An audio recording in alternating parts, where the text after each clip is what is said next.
तुम मेरे बच्चे हो, आप यहाँ गलत स्थान पर रह रहे हो। तुम यहाँ सुख मांगते हो मेरे से।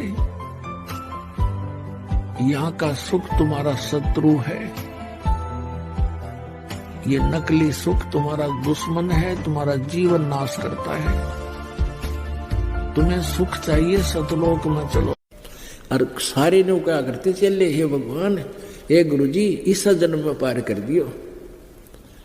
और परमात्मा ने क्या करते, भाई पार होने के योग्य हो जाओगे तो, और मैं कौन सा यहाँ पर बादरा रुखाड़ा ना रहा, मैं तो आपके लिए आया हुआ हूँ। योग्य होगे तो सारे पार करूंगा, इस जन्म में करूंगा, पर होने योग्य तो बनो। जैसे महात्मा बुद्ध कौन थे?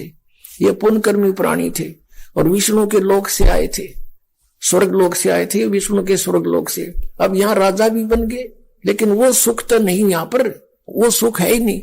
उसकी खोज में घर त्याग दिया, अपने आप साधना करने लग गया, हठ योग कर लिया, खाना पीना भी त्याग दिया। मरने को हुआ तो एक माई ने उसके मुंह के खीर लगा दी। सच वो थोड़ी सी आंखें खुली, खाई थोड़ी सी, फिर वो उठा। उसने कहा था, starvation could not lead to salvation, भूखा मरण से कल्याण नहीं हो सकता। काल यही चाहता था, कुछ सिद्धि आ गई हट करने से। काल यही चाहता है कि ये नास्तिक हो जाए, गलत शास्त्र विधि त्याग का मनमाना आचरण करते हैं।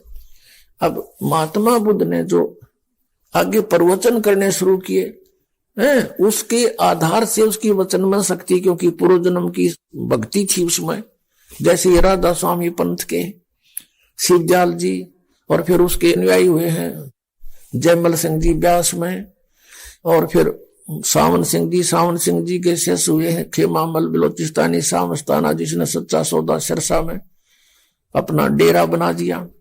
और ऐसे ही वो जय गुरुदेव पंथ बन गया, आगरा से निकला हुआ मथुरा में। ये सभी पुण्यात्मा उस महात्मा बुद्ध के से थे।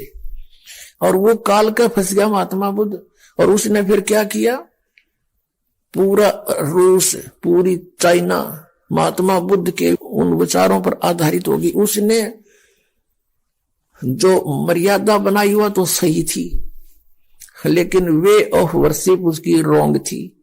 सभी उसके अनुयायी इसलिए हुए थे कि ये महापुरुष है, हमें कल्याण कराएगा। उन महात्मा बुद्ध के द्वारा बताई गई साधना से किसी को आध्यात्मिक लाभ नहीं हुआ। कुछ एक दो पीढ़ी के बाद सभी नास्तिक हो गए। देख रहे उसका क्या रिजल्ट, पूरा चीन देश नास्तिक है, और नास्तिक देशों का नाश होया करता है, काफी समय तक नहीं बचा करते।